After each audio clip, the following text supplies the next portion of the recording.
En Radio Portales de Valparaíso presentamos Revelando.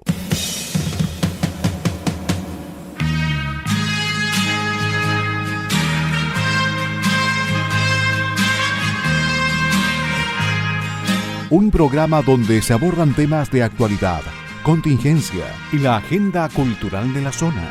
Entrevistas del ámbito nacional e internacional. Revelando es presentado y auspiciado por Asofar AG, Asociación de Oficiales de la Armada de Chile en Retiro, Asociación Gremial. Con ustedes, Revelando en Radio Portales de Valparaíso.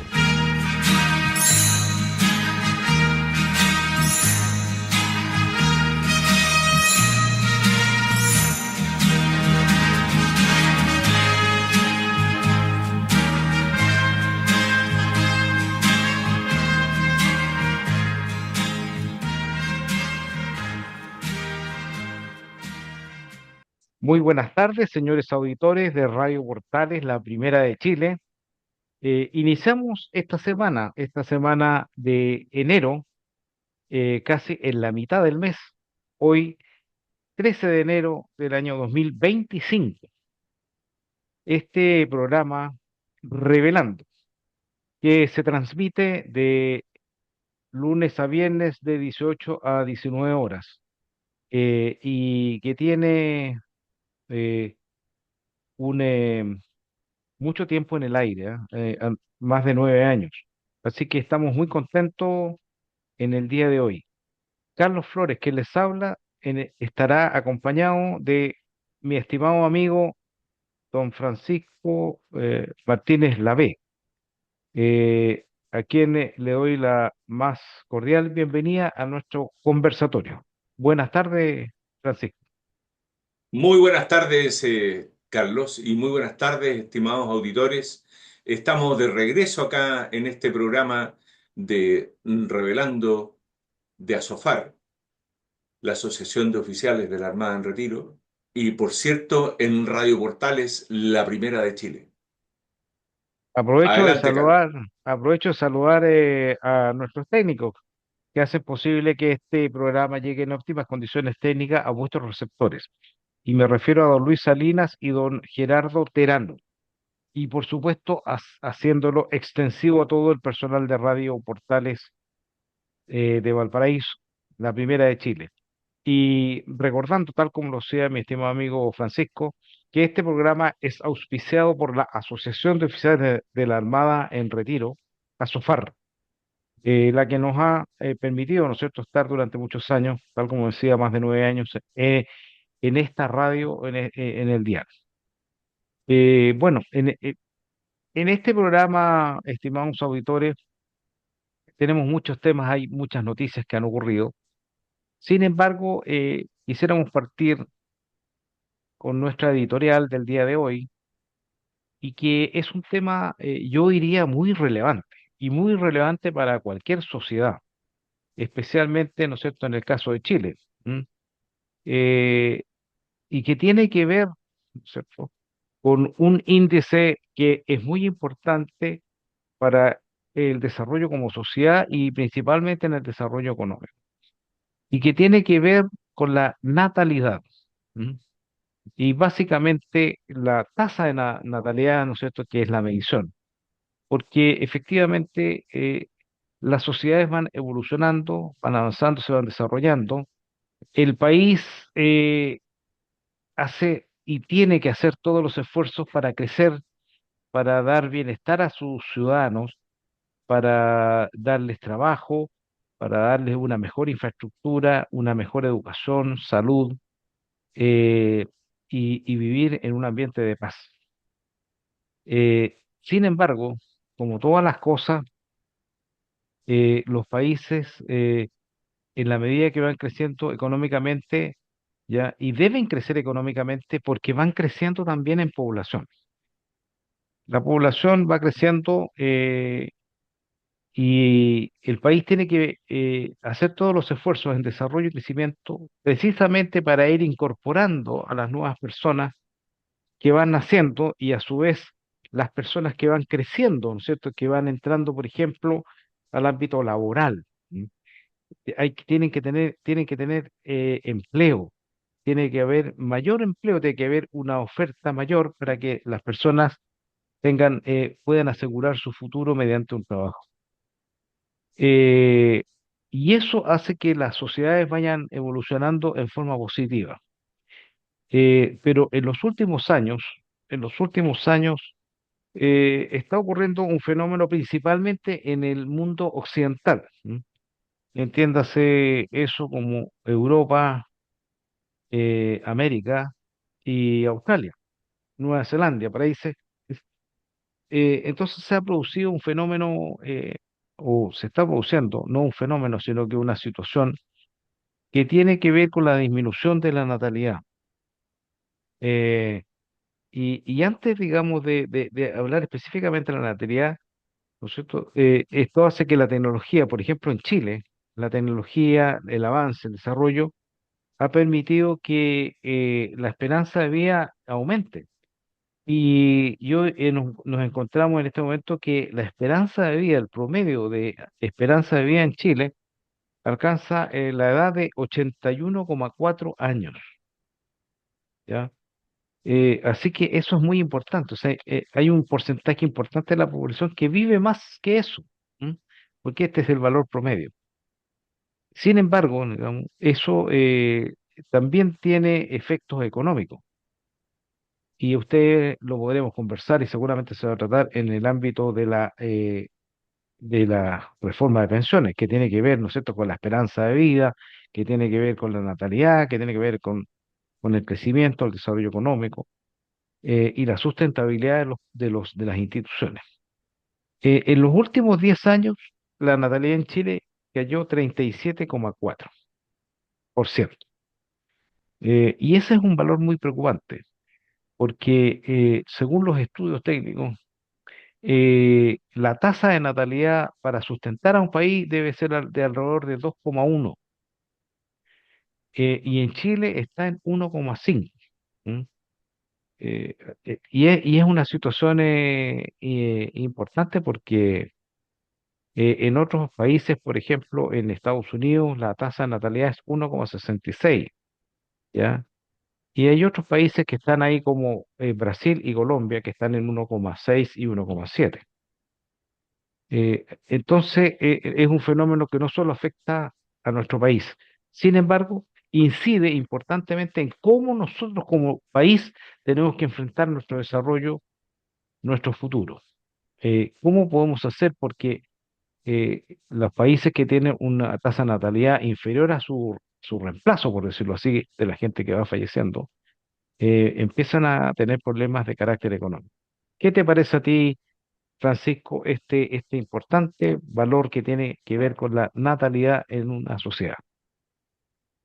Bueno, es muy interesante lo que tú planteas, Carlos, y de verdad que hay aspectos que ya se lo has mencionado tú. La tasa de natalidad bajo un valor de 2,1 hijos por mujer, eh, da una, empieza a revertirse el crecimiento de la población y empieza esta a disminuir. Se espera que el planeta llegue a 9.700 millones en el año 2064, pero para el año 2100 estaremos llegando a 8.800. O sea, va a disminuir casi 1.000 millones la población del planeta de aquí al año 2100. ¿Por qué? Porque los países están teniendo una baja tasa de natalidad. Hay un estudio reciente de la Universidad de Washington que indica que en 23 países, entre los que se encuentra Italia, España, y por el lado de Asia se encuentra también Tailandia, Indonesia y China, están teniendo tasas de natalidad cada día más bajas. El, Bordean entre el 1,5 y el 1,7 hijos por mujer. Entonces, los países estos van a decrecer. Chile tiene hoy día 19 millones de habitantes y podríamos llegar fácil a fines de siglo a los 15 millones de habitantes de nuevo. Vamos de vuelta. Los aspectos fundamentales es que hay un momento que que lo han empezado a resolver los países, algunos países, con inmigración. Inmigración de otros países donde la tasa de natalidad es muy alta. Pero al final es como traer mano de obra porque los nacionales no somos capaces de cubrir las necesidades de trabajo, de mano de obra, sobre todo en la agricultura, con la gente que nace, con nuestros propios hijos del país. Y también hay un aspecto que es muy relevante. Gran parte del planeta todavía queda estas sociedades, de, estas sociedades donde las pensiones son unas pensiones de reparto, donde la población, los jóvenes, son los que van cubriendo las pensiones de los mayores.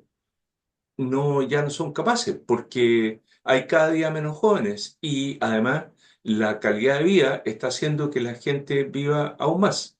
Entonces ya estamos en un promedio de 80 años en el planeta prácticamente. Y vamos a seguir así mejorando la calidad de vida y, por cierto, la longevidad de los habitantes. Así que son temas que son muy relevantes, pero hay que ver cuáles son las causas. Una de las causas que dice la Universidad de Washington tiene que ver con, porque ya el tema que venían diciendo hace 30 años atrás de que nos íbamos a quedar sin alimentos para el planeta, bueno, la tecnología, los descubrimientos, la ciencia ha ido haciendo que la Tierra pueda producir todos los alimentos que requiere la población. Por lo tanto, ese tema como que empezó a quedar un poco de lado. Sin embargo, el mayor acceso a la educación, donde se ha incorporado la mujer al tema laboral con mucha intensidad, hace que las expectativas profesionales también de las mujeres sean mayores. Y bien, la verdad es que ha habido un cambio en la sociedad, pero esto posterga la maternidad y va haciendo que la maternidad vaya siendo cada día con menos tasa de natalidad. Y estas son, entre otras, las causas que hace este estudio y que esperamos que se pueda revertir, porque de lo contrario nos va a faltar gente para cubrir los espacios que tienen nuestros países. Adelante, Carlos. Bueno, es un tema realmente apasionante y yo diría Sí, que muy preocupante, porque es tal como yo lo comentaba en un principio, no es una situación exclusiva de Chile, sino que tiene que ver mucho con el mundo occidental. Eh, Fíjese, por ejemplo, que en Chile, por cada 100 menores de 15 años, hay 78,4 personas mayores de 65. Y estas cifras se empiezan a estrechar. Entonces, puede llegar en un momento que seamos igual cantidad de niños, e igual cantidad de viejos. Entonces, eh, eh, y por eso, por ejemplo, que tiene que ver la incidencia de lo que se comenta en el caso del estudio de la reforma de pensiones, que no resultaría bajo ningún punto de vista un sistema de reparto porque las cifras no cuadran, no permiten sustentar un sistema de reparto. Eh, en otros momentos del mundo era lógico que la gente activa pudiera aportar para que para mejorar las pensiones de la gente mayor. Pero en este caso, el sistema de reparto no tiene ninguna solución y no tiene tampoco en el futuro una proyección que permita hacerlo más favorable. Eh, este es un aspecto. Eh, y, y también lo mismo que mencionaba Francisco y que es una realidad. Estas situaciones de los índices de natalidad también son un número que va dilucidando cómo se va desarrollando la inmigración, porque también hay países que tienen índices de natalidad muy altos. Sin embargo, su desarrollo es tan paupérrimo que no permite satisfacer las necesidades de su propia población y esa gente migra. ¿A dónde migra? Precisamente donde hay falta de mano de obra, por ejemplo. Y eso ocurre, en este minuto está ocurriendo con mucha fuerza en Europa. ¿Ah? ¿Y por qué? Y también, si ustedes lo ven, ocurre en Estados Unidos. ¿Ya? En Estados Unidos la tasa es más alta que en Chile, pero recordemos que Estados Unidos es es un país que está poblado en gran parte por inmigrantes, por lo tanto, habría que ver si eso tiene alguna segregación de cómo es la tasa de natalidad de los nativos en Estados Unidos versus los inmigrantes que llegan. Porque yo creo que en Chile también es muy probable que el índice de natalidad pueda ser más bajo, pero ha sido de alguna manera retardado o ralentizado por la llegada de inmigrantes que tienen mayor cantidad de hijos, ¿verdad? Y eso va a seguir ocurriendo en Chile.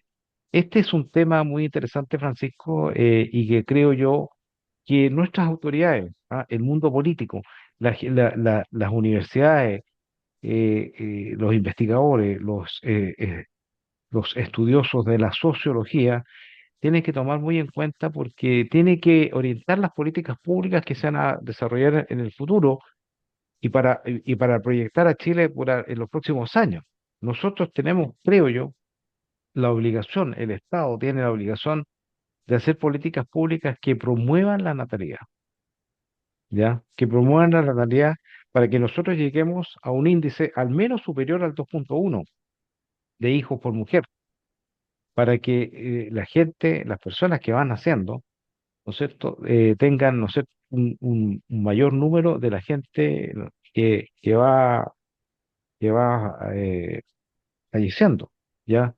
eh, Porque la tecnología, y eso también es importante tenerlo presente, lo que va a hacer en el futuro es ir prolongando la esperanza de vida. O sea, si en este minuto estamos en 82 años, probablemente en 10 o 15 años más pueda ser mucho más, ¿ya? Entonces, esto va a ser también una presión sobre el índice de natalidad o la natalidad en Chile, y para eso las autoridades tienen que aplicar las políticas públicas de incentivo a la natalidad, de apoyo económico a la natalidad, porque para qué nos tapamos el sol con un dedo, ¿no es cierto? Muchas de las razones que tienen que ver con la baja natalidad tiene que ver en el aspecto económico, cómo las familias pueden sustentar una vida de un determinado nivel dependiendo de la cantidad de hijos, el costo de la vida, el valor de la educación y una serie de cosas que van influyendo que las personas vayan ajustando sus expectativas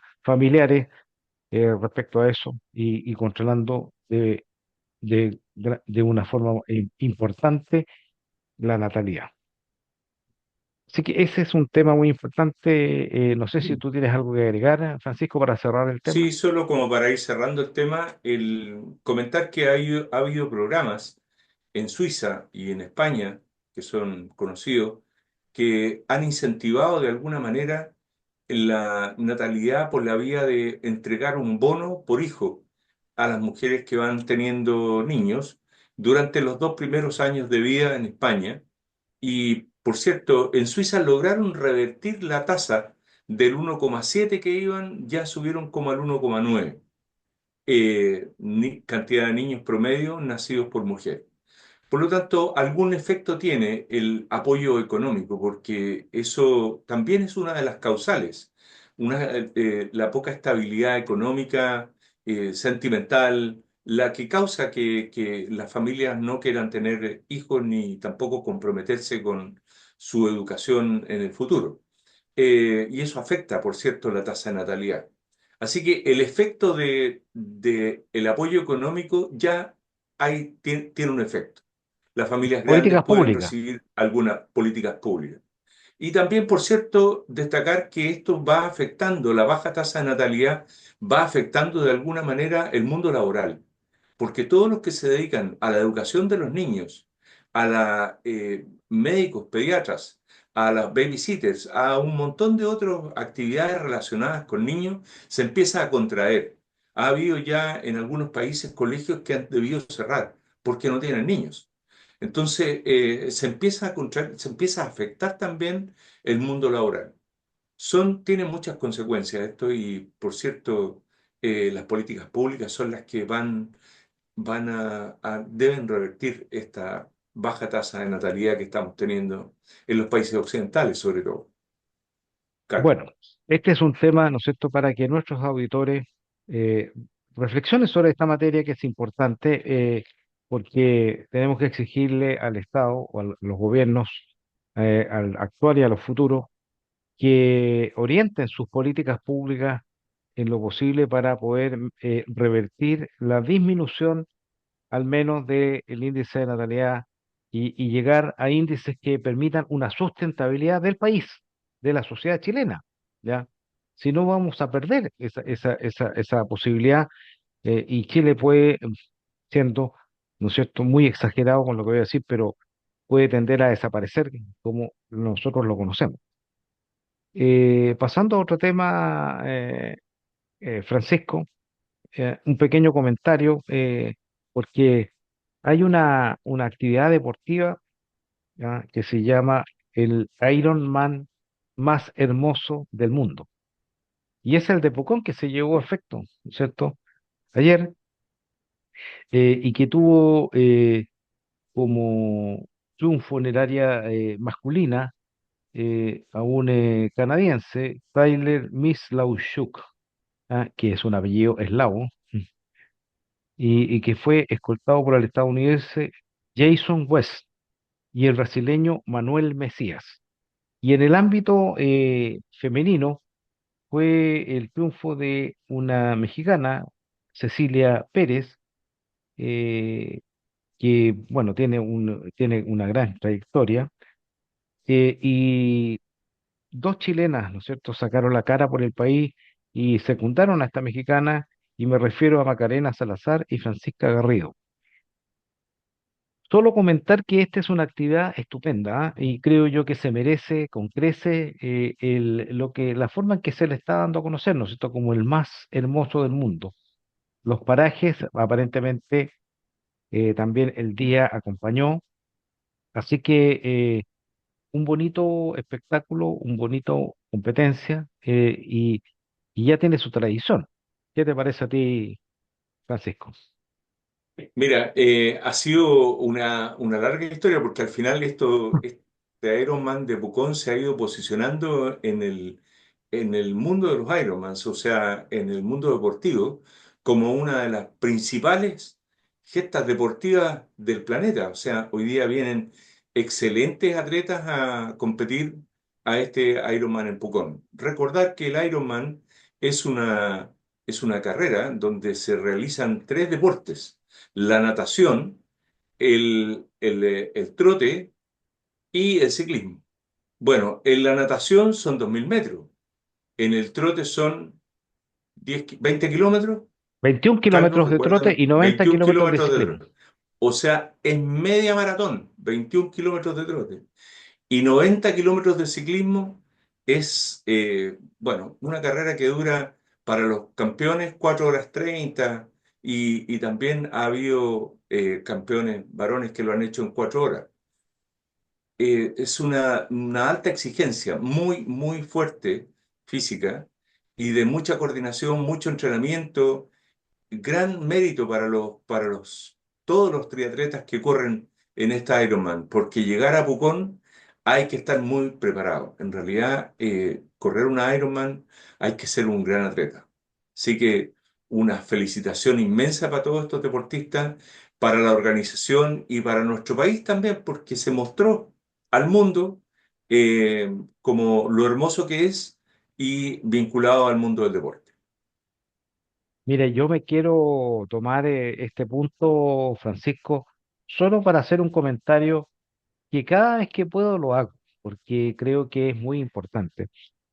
Nosotros debemos estar orgullosos del país que tenemos en cuanto a la belleza natural. A mí me gusta mucho esa zona de la Araucanía, ya he estado muchas veces de vacaciones ahí, y también si uno sigue, ¿ya?, hay muchos lugares hermosos en Chile, ¿ya? Está, bueno, ¿para qué decir que una es uno de los principales atractivos de Chile, que es la carretera austral? ¿Cómo no mencionar el mundo del archipiélago de Chiloé? ¿Cómo no mencionar las zonas interiores de Linares, del Maule, del Biobío? ¿Ah? Y nosotros no vamos a hablar de Valparaíso y Coquimbo porque sabemos que está muy cerca, y todos conocemos eso, pero el sur de Chile es maravilloso. Y si a eso, ¿no es cierto?, le agregamos la magia que tiene el norte.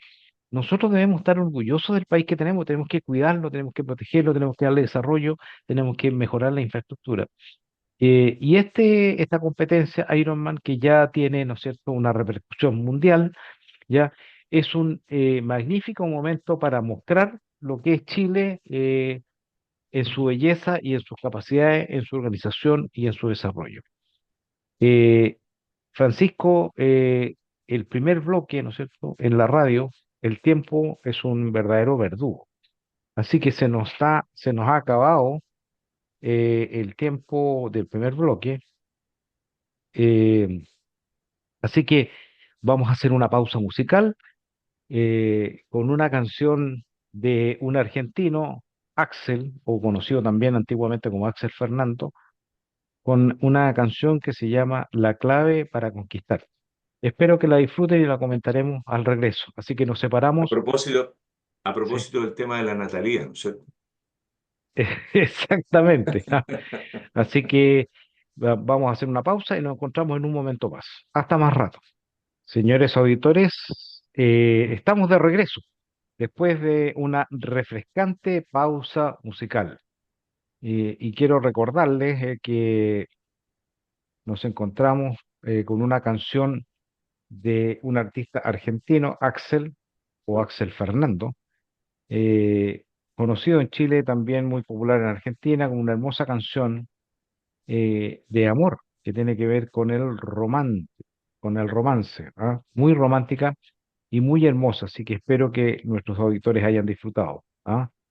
Y como siempre lo hacemos a veces en nuestro programa, entonces, la parte más importante de la canción tiene dentro de su letra algo que dice como, tú sabes bien que no lo imaginé, hay algo especial entre tú y yo, una amistad fue todo hasta ayer, y si hoy te pienso, siento fuego en mi corazón. ¿Qué más romántico que eso, Francisco? Muy bueno, además que muy atingente al tema que estábamos conversando previamente. Así Sí. que bien, bien elegido.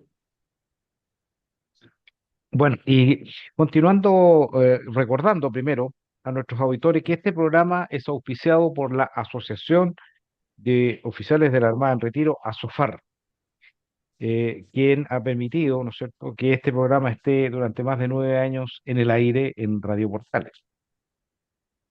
Y obviamente estamos contentos con ello y queremos continuar nuestra conversación, Francisco, con algo que lo había prometido en el programa anterior, ¿ya? Y para eso también le quiero recordar a nuestros auditores que en el día de hoy, 13 de enero del año 2025, les acompaña Carlos Flores, que habla acompañado de mi estimado amigo Francisco Martínez Lavé, hombre de radio, analista y muy estimado amigo.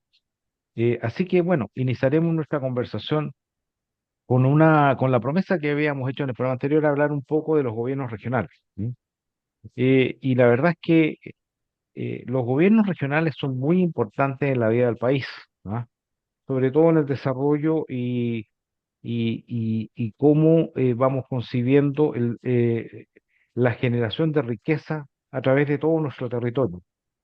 Eh, los gobiernos regionales nacieron como una necesidad relativa a la descentralización. ¿M?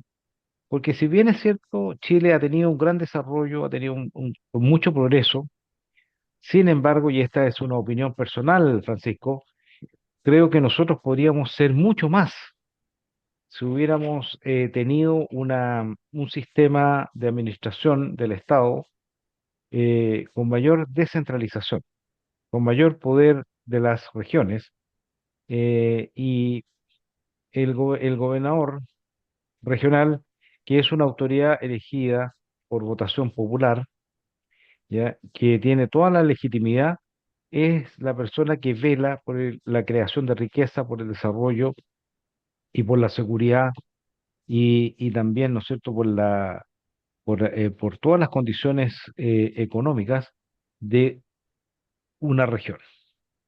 Nosotros en Valparaíso tenemos una región que tiene 16.465 kilómetros cuadrados, ¿m? que podemos ver que se parece mucho en tamaño a países como Eslovenia en Europa o como Montenegro. ¿Sí? Eh, y con niveles de desarrollo también eh, que hemos alcanzado un cierto nivel, pero eh, Valparaíso en general a través del tiempo ahí se ha ido rezagando en cuanto a su desarrollo, eh, precisamente porque ha sido víctima de malas políticas públicas y a veces malas decisiones. Sin embargo, creo que lo más importante es ver que Valparaíso, el territorio de la región de Valparaíso, es muy virtuoso, tiene una gran cantidad de riqueza, mucha riqueza en la minería, recursos agrícolas, eh, la pesca, tal como dije, la minería, y también, ¿no es cierto?, los sistemas educacionales, los recursos humanos. Tiene importantes universidades y tiene también importante presencia empresarial y una industria vigorosa, pero que necesita mucho más relativa al turismo. ¿Y qué es lo que ocurre? En este minuto, una región de Valparaíso, el gobierno regional administra para este año 2025 111.000 millones de pesos, ¿ya? Una gran cantidad de recursos, ¿ya? Y el gobierno regional es el encargado de desarrollar las políticas de desarrollo regional. Además, apoya financieramente a todas las comunas, las 34 comunas de Valparaíso, en las 8 provincias, eh, y los va apoyando y va robusteciendo todo lo que es el sistema público y la infraestructura, precisamente para mejorar el desarrollo. Esta gran cantidad de recursos, 111.000 millones de pesos, ya se dividen en una serie de ítems, pero básicamente está orientada a generar todas las facilidades para que los distintos estamentos regionales se vayan desarrollando. O sea, todas las áreas que están en potencialidad de desarrollarse, facilitarles el camino. ¿Ah? Toda la agroindustria, la industria alimenticia, la minería, el turismo, el sistema portuario, el sistema educacional. Y para ello, el gobernador regional cuenta con un consejo regional. El consejo regional está compuesto por 28 miembros que son elegidos en distintos números de personas por provincia. Las 8 provincias han elegido, en el caso de Valparaíso, que está dividido en dos, Valparaíso uno que es Viña del Mar, Quintero, Concón y Puchuncaví, eligió 5 consejeros, y Valparaíso 2 que es lo que es Valparaíso, la ciudad de Valparaíso, Juan Fernández y Casablanca, eh, 4. Y así los otros, Marga Marga eligió también una cantidad importante, San Antonio, Los Andes, San Felipe, Quillota, Isla de Pascua, y conformaron un consejo. Este consejo es el que aprueba el presupuesto regional, el plan de desarrollo regional, aprueba los proyectos, realiza, ¿no es cierto?, aprueba también el plan de desarrollo comunal, ¿sí? De, como los planes reguladores específicamente. Por lo tanto, el Consejo Regional tiene mucho que ver en cómo le va a la región. ¿Ah? También tiene que ver con aportar recursos para la seguridad. Si bien es cierto, no tiene una obligación constitucional de manejar policía, sí tiene recursos para aportar a la seguridad, ya sea a través de la región o a través de las comunas. Es mucho lo que tiene que hacer y tiene gran incidencia. Es el que tiene los recursos y permite materializar los avances de la región. Francisco. Mira, yo quería aprovechar este minuto y este tema para explicarle a nuestros auditores cómo cómo se ha venido desarrollando esta reforma que en algún momento fue crear la figura del gobernador y el Consejo Regional. Eh, por lo que tú cuentas, Carlos, esto da la impresión, y por la vía de las preguntas y respuestas quisiera que poder ir ilustrando a nuestros auditores. El Consejo Regional da la impresión que es como un directorio de la región, donde el gobernador regional es como el presidente del directorio y el consejo son los que votan y aprueban los proyectos. Sin embargo, el gobierno regional no tiene una figura de ejecución de esos presupuestos.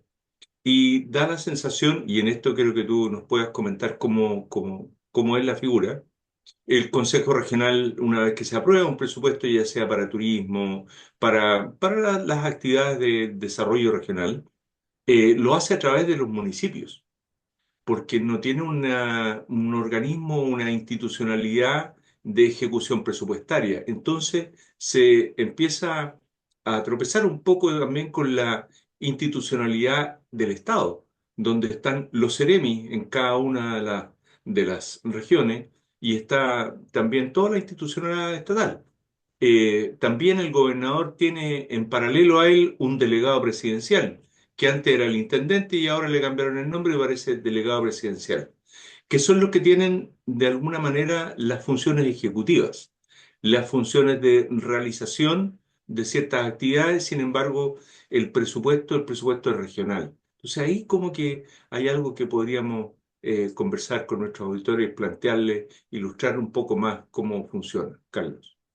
Bueno, efectivamente existe la figura del delegado presidencial que es el sucedáneo de el ex intendente, de la figura del ex intendente. Eh, Aquí tenemos que eh, esto verlo desde el punto de vista de la constitución política del Estado, ¿ah? Y de la tradición chilena, eh, ya que Chile es un país unitario. ¿M? Eso significa, digamos, que la figura ejecutiva, como su nombre lo indica, valga la redundancia, es el ejecutivo a través de los ministerios. Y los ministerios van desarrollando el país y le dan dando tareas a quienes son sus subordinados en las regiones, que son los secretarios ministeriales regionales o los CEREMI. ¿M? Entonces, el Ministerio de Salud hace todos sus planes a través del CEREMI de Salud, ¿ah? El de la vivienda y así sucesivamente. ¿Ya? Pero esos son las tareas que cumple el gobierno central. Pero una de las principales funciones, ¿no es cierto?, del delegado presidencial tiene que ver con la seguridad. Es la persona que tiene que ver con el manejo de las policías y es el delegado el que controla a los CEREMI, porque los CEREMIs, curiosamente, le responden al ministro, o sea, al gobierno central, no le responden al gobierno regional. Ahora, efectivamente, cuando se hizo la ley del gobierno regional, esto conlleva de que paulatinamente se le va a ir entregando potestades a los gobiernos regionales. Me explico. Por ejemplo, podría tomarse, y esta es una suposición, digamos, pero efectivamente puede llegar a ser realidad, que digan, oye, lo que es el sistema educacional de la región de Valparaíso lo va a dirigir el gobernador regional y no el ministro de Educación, porque lo va a delegar, ¿ah? Y lo va a traspasar a las regiones. Todo lo que tiene que ver con vivienda se va a regionalizar. Cada región va a ver su... Entonces, obviamente que eso significa traspaso de potestades Poder. o de poder y también financiamiento. Y no solamente financiamiento, sino que también estructura administrativa. O sea, que a dónde debiera llegar en el tiempo en que el gobierno regional debiera tener sus propios secretarios regionales, o sea, secretario regional de Economía, secretario regional de Vivienda, de Educación. Casi como un Estado federal. Claro, pero ¿cuál es la diferencia? O sea, ¿cuál es la diferencia con un Estado federal? El Estado federal y la principal clasificación de un Estado federal, ¿ya? A diferencia de un Estado unitario, es que en un Estado federal cada Estado tiene su propia constitución y su propia ley, sus propias leyes. En el caso de un sistema unitario, como es Chile, la ley es una sola para todo el territorio, ¿ya? Así que lo que se piensa hacer en Chile es lo que podríamos llamar un federalismo atenuado o disminuido, donde se le traspasan las tareas administrativas, de gestión, de recursos, de financiamiento, de planificación, pero no, por ejemplo, las atribuciones legales, como generar leyes. ¿Ah? ¿Por qué? porque nosotros seguimos el principio de igualdad ante la ley. O sea, una persona es exactamente igual, no importa dónde esté, en Arica, en Valparaíso o en Magallanes, siempre tiene los mismos derechos y deberes y se rige sobre la misma ley, ¿ya? Por lo tanto, lo que se le da a los gobiernos regionales es precisamente orientar todo lo que es el aspecto de desarrollo, ¿ya? De solucionar los problemas de sus. Obviamente esto es una transición que fue considerada así, paulatina, va a ir entregándole potestades y poderes y recursos en forma paulatina en la medida que en la medida que la estructura del gobierno regional lo permita. O sea, esto no es decir, oye, ahora usted se va a hacer cargo de las viviendas. No, porque primero hay que traspasarle recursos, hay que hay que hacer un estamento regional para que pueda administrar esa tarea. Así que eso, bueno, desde este programa le transmitimos a todos los consejeros regionales que fueron electos para el periodo 2025-2029 el mejor de los éxitos, eh, y que obviamente estudien, porque también se me olvidó decir algo que es vital, Francisco. El Consejo Regional tiene también la tarea de fiscalizar al gobernador. Por lo tanto, ellos son los responsables de que no le metan goles, de que no haya irregularidades, de que las platas se gasten bien, de que se rindan cuentas adecuadamente, etcétera, ¿ya? Entonces, es un organismo muy importante el Consejo Regional. Así que la gente ahora eligió su representante. Así que esos representantes ahora tienen que cumplir con lo que prometieron en sus campañas, con sus formas de ver el sistema. Y en el caso de Valparaíso, ¿no es cierto?, hay mayoría en este minuto opositora. ¿Opositora a quién? Al gobernador, ¿ya? Porque el gobernador es de izquierda, ¿no es cierto?, es del Frente Amplio, ¿ya? Y la oposición tiene mayoría en el Consejo Regional.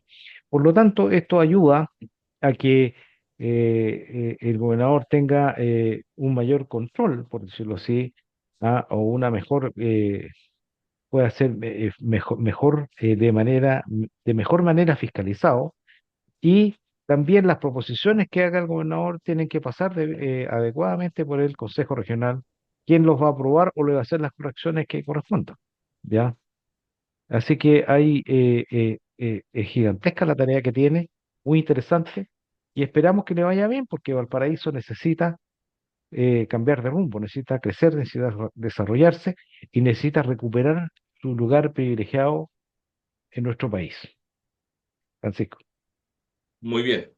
Interesante tema. Yo creo que este tipo de temas ojalá lo podamos hacer un poco más recurrente en el tiempo, tratar ahora el Consejo Regional, más adelante veremos lo comunal, y así vamos conversando con nuestros auditores, planteándole cómo se va desarrollando cómo se distribuye el poder en nuestro país para realizar y mejorar la calidad de vida de nuestros conciudadanos.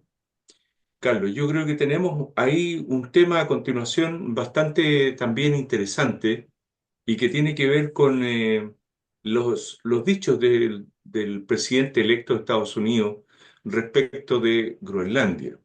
Bueno, se ha sabido a través de la prensa que el presidente electo Donald Trump ha propuesto a Groenlandia la compra de su territorio o bien incluso que habría dicho que estaba dispuesto a hacer uso de la fuerza militar para adoptarlo. Esto representa para Estados Unidos, según él, un problema de seguridad.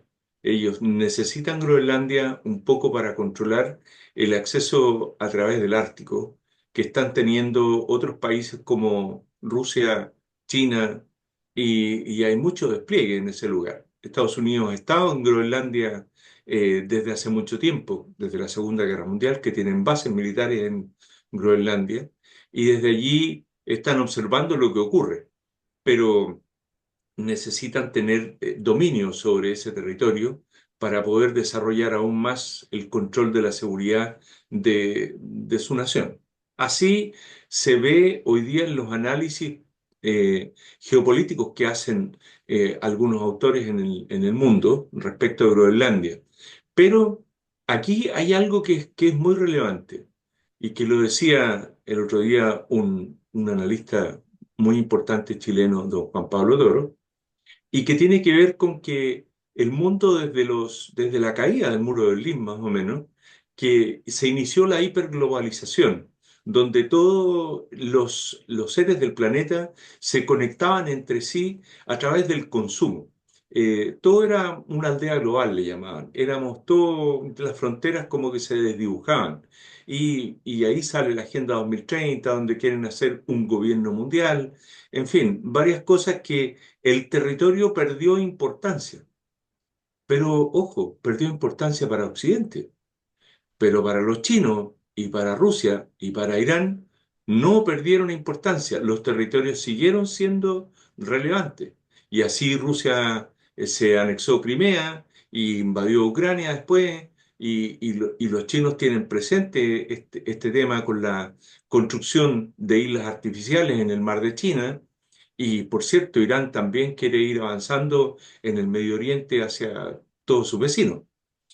Bueno, esta concepción territorial de geopolítica que se había perdido con la globalización, parece que Estados Unidos se dio cuenta que estaba perdiendo terreno respecto de estos adversarios potenciales que tiene. Entonces está retomando, y no solamente Groenlandia, ya le propuso a Canadá que se unieran y que Canadá fuera el estado número 51 de Estados Unidos. Y también le dijo a Panamá que parece que iba a recuperar el control del canal que le había cedido en el año 79. ¿Por qué? Porque para Estados Unidos es el operador más importante que ocupa el canal. El 64% del tráfico marítimo es norteamericano en el canal de Panamá. Chile él es el país más importante en Sudamérica respecto del uso del canal. Pero estamos muy lejos del tráfico que tiene Estados Unidos entre una costa y otra. Y para ellos lo más importante, y aquí en el tema de seguridad, es el cruce de sus flotas, desde el Atlántico al Pacífico y viceversa. ¿Qué quiero decir con este tema? Al traer esta visión de seguridad norteamericana, donde los territorios están tomando nuevamente la relevancia que siempre tuvieron, es con los pasos oceánicos. El estrecho de Magallanes no deja de ser una cosa poco relevante, muy por el contrario. Debemos estar ahí, debemos tener más presencia, debemos construir infraestructura en la zona de Magallanes, porque el estrecho de Magallanes está siendo mirada desde el mundo como una alternativa muy importante para el paso entre el Océano Atlántico y el Pacífico. Y por cierto, nuestra proyección a la Antártica, donde hoy día tenemos al rompehielos Biel en Bahía Fildes. Adelante, Carlos. Bueno, muy importante. Efectivamente, yo creo que hay un regreso, ¿m? Del valor que tiene la nacionalidad, la pertenencia. ¿M? Esta magia que tenía el ser una aldea global, al final se ha comenzado a desdibujar. Y Estados Unidos se ha dado cuenta de que es la potencia hegemónica. ¿M? La verdad es que es difícil encontrar en el mundo un país o un conjunto de países que pueda competirle a Estados Unidos, ¿ya? Eh, eh, China lo está intentando, pero todavía está muy lejos. Y Europa, ya que a través de la Unión Europea también intentó emular un poco los Estados Unidos de Europa, tampoco ha sido capaz de acercarse a Estados Unidos. Y lo que está haciendo Donald Trump, que probablemente él es su forma de negociar. Él siempre tira primero ciertos golpes para debilitar a la otra persona hasta llegar al momento de negociar, tener condiciones más favorables. En el caso del canal de Panamá es obvio, ¿ah? Para Estados Unidos es vital el uso del canal, ¿ya?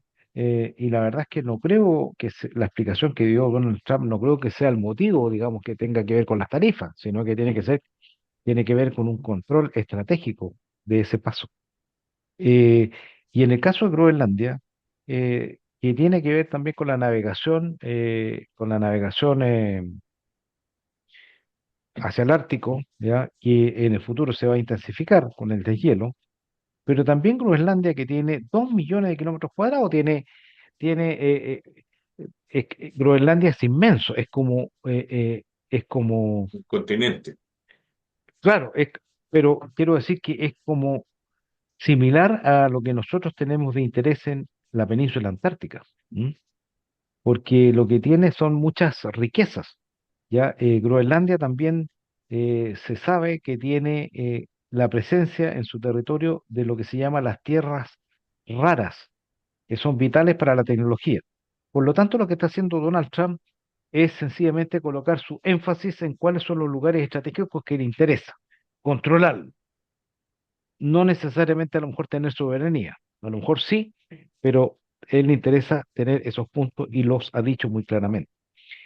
Eh, y dado eso, nosotros tenemos que ponerle mucho énfasis a nuestra seguridad en el extremo sur, porque controlamos un paso transoceánico que es tanto o más importante que el Canal de Panamá, ¿ya? Recordemos, como lo hemos dicho en otros programas, que Chile es virtuoso porque es tricontinental y trioceánico. ¿M? Tiene territorios en América, en la Antártica y en Oceanía, y tiene el Océano Atlántico, el Océano Pacífico y el Océano Antártico. Y así que sus riquezas son enormes y tenemos que cautelar dos de los principales pasos que hay entre océanos, el canal Beagle y el estrecho de Magallanes. Así que tenemos que pensar estratégicamente tal como lo hace Donald Trump. Eh, Francisco, mira, se nos ha acabado el tiempo, teníamos muchos más temas que conversar, pero ha sido muy interesante lo que hemos conversado. Así que eh, seguiremos conversando estos temas y incluso trataremos temas nacionales, porque nos faltó el tiempo en los próximos programas. Así que, Francisco, tu despedida, por favor. Sí, muchas gracias, Carlos. Bueno, recordar aquí que, entre otras cosas, también el paso Drake, que es el que está al sur del Cabo de Horno, que recordar que Chile tiene la posesión del Cabo de Horno y las Islas Diego Ramírez, que están bastante más avanzadas dentro del paso Drake. El paso Drake es el océano que está entre la Antártida y el Cabo de Horno. También Chile tiene el control de ese paso, que es el paso de los grandes buques, porque los que no pasan por el Estrecho de Magallanes pasan por el Cabo de Hornos. Y el Cabo de Hornos Chile tiene permanente presencia, regatas que hay, cosas que requieren ayuda, tenemos faros en la isla Diego Ramírez, en el Cabo de Hornos, tenemos el control de ese territorio. Por lo tanto, hay que marcar presencia, seguir marcando presencia y no olvidar que esto también es disuasión para que no desincentivar a quienes quieren tomarse ese control. Adelante, Carlos. Bueno, señores auditores, nos despedimos con Francisco Martínez. Hasta la próxima semana, día lunes, donde seguiremos conversando distintos temas. Así que, señores auditores, muy buenas tardes y que tengan una excelente semana. Muy buenas tardes a todos nuestros auditores y nos vemos la próxima semana. En Radio Portales de Valparaíso hemos presentado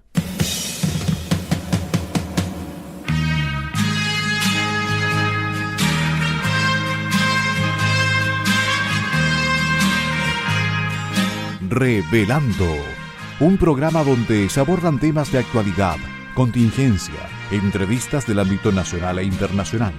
Revelando es presentado y auspiciado por Asofar AG, Asociación de Oficiales de la Armada de Chile en Retiro, Asociación Gremial. Sintonícenos en un próximo programa. Buenas tardes.